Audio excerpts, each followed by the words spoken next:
My Lords, I declare my interests as set out in the Register. Fly tipping and illegal dumping of waste blight our local communities and damage the environment. The Government have given the Environment Agency an extra £10 million a year to tackle waste crime, including tackling illegal waste sites and large-scale illegal dumping, often perpetrated by organised crime syndicates. We are also helping councils to take tougher action on local fly tipping by more than doubling the maximum on-the-spot fine and providing £1.2 million in grants, with a further £1 million to follow later this summer.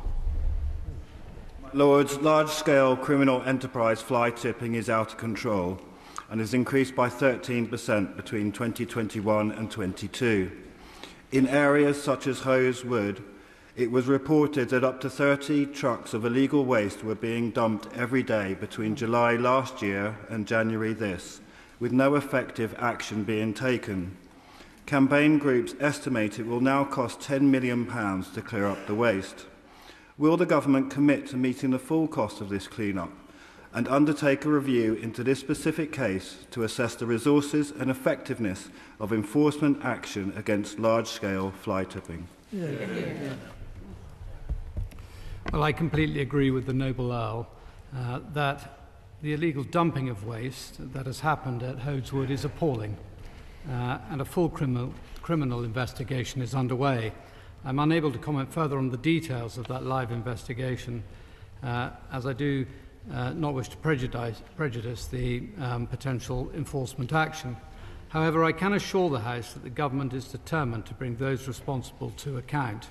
Specifically on Hodeswood, the Secretary of State has written to the Chief Executive of the Environment Agency asking him to draw up delivery plans to ensure that appropriate action is taken to resolve this wholly unacceptable situation.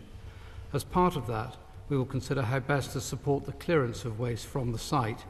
The Environment Agency has powers to recover the cost of action to clear the waste from those responsible. The Secretary of State has also asked the Chief Executive of the Environment Agency to review the agency's actions in relation to the site, including what lessons can be learnt for them and other agencies involved in the local partnership tackling this. My Lords, will my noble friend commit to ensuring that prosecutions are indeed brought? And does he not accept that if matters are taken into the landowner's own hands, then this could be a very retrograde step? What conversations has he had with the Home Office and his department in this regard to ensure that prosecutions are brought and perpetrators brought to book? Well, the Government have put in a series of plans recently to assist with councils in preparing the evidence to assist with prosecutions. On the issue of sentencing, fly tipping and illegal dumping is a serious crime, and offenders can face significant fine or prison sentence. While sentencing is a matter for the independent courts, we've worked with the National Fly Tipping Prevention Group to produce a guide on how councils and others can build a robust case for prosecutions.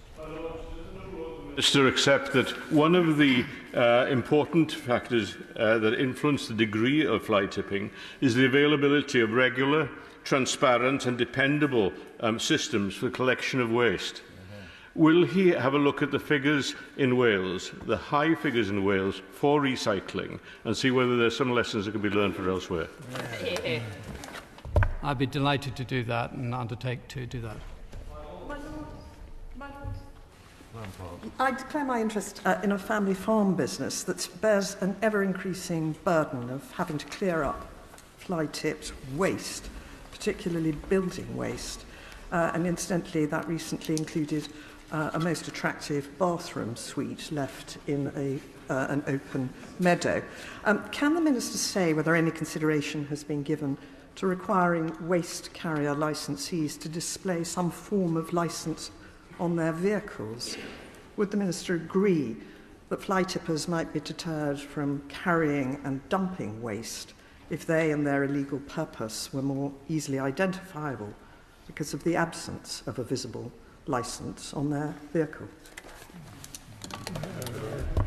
My noble friend makes an extremely good point, and under the new regulations that we're just about to bring out, we're looking at exactly how those who are permitted to use these regulations have to display the relevant permit, where they display it, how they advertise it, to make it much more clear to those who are using these facilities exactly whether they're acting illegally.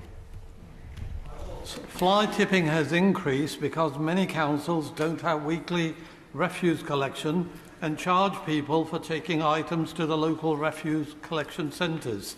A major reason behind this is that council spending power funded by the government fell in real terms by more than 50% between 2010 and 11 and 2020 and 2021. And this has not been restored. So what responsibility does the Minister accept for creating an environment for fly tipping? No, I don't actually recognise that at all. DEFRA grants have been helping over 30 councils across the country to tackle fly tipping at hotspots, such as by installing CCTV and putting up fencing. Further grants to support even more councils are due this summer. Furthermore, councils retain all income from fixed penalty notices, the upper limits for which have recently been increased to £1,000, and this is ring-fenced for local enforcement and clean-up. Will the government encourage those with building waste to tip to put the waste into and fill the potholes in the road? That would kill two birds with one stone. Well, that's a very novel idea, and I'm certainly happy to take that away and consider it extremely carefully. My Lord, the Noble Lord the Minister earlier told us the government was going to be tackling waste sites. I'd love to know what that actually means. If it means clearing them up, it simply creates a space for more waste to be tipped. He also talked about on-the-spot fines. The essence of fly tipping is that there is no one on the spot when you tip it. And finally, I did come, not personal experience, I did come across a fly tipping incident where the offender had actually thrown down the parking ticket which had been attached to their vehicle previously, which had their number on. When the police found this, they told me they weren't going to take any action because the person whose vehicle it was would simply deny they were driving it. Well, the Noble Lord raises a series of extremely good points, and by the very nature of fly tipping, as he rightly points out, it's extremely difficult to be in the right place at the right time when someone is fly tipping. And I completely accept that there are limitations around this. However, the government have introduced a number of new initiatives, such as the use of cameras, to help with councils on this issue, and it's very difficult to deal with.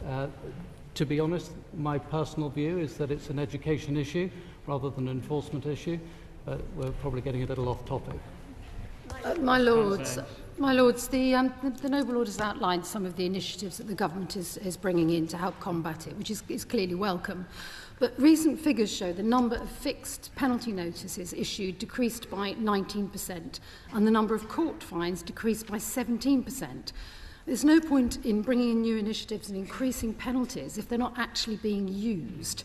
So can I ask the Noble Lord, is he satisfied that sufficient resources are being supplied to local authorities and the police to ensure that fly tippers are caught and properly punished? Again, the Noble Baroness raises the issue the previous Noble Lord also raised, that it is extremely difficult by the very nature of the activity to police it 100%. And in his anti-social behaviour action plan, the Prime Minister made clear that councils should take a tougher approach to enforcement and make greater use of the fixed penalties that they have available to them. We've also taken steps to encourage councils to issue more of these penalties by increasing transparency of their use through publication of annual enforcement league tables. Councils must also now invest the income in enforcement activity and clean up from those. My Lords, there have been discussion around the introduction of digital waste tracking by April 25. This would make a huge difference to the amount of waste produced and dumped and help keep the countryside clear of waste pollutants. Can the Minister say when it is expected that the SI covering digital waste tracking is likely to be brought forward? The Noble Baroness is absolutely right about digital waste tracking. because it will reduce the ability of waste criminals to hide evidence of the mishandling of waste and make it easier for authorities to identify waste dropping out of the system which might indicate illegal activity such as fly tipping. Digital waste tracking records will be required when private waste management companies collect household waste. This should enable householders to check if their waste has been disposed of properly. We are working towards the digital waste tracking service becoming mandatory from April 2025. Prior to the service being mandatory, there will be a period of public use when the service will be available to all to use on a voluntary basis.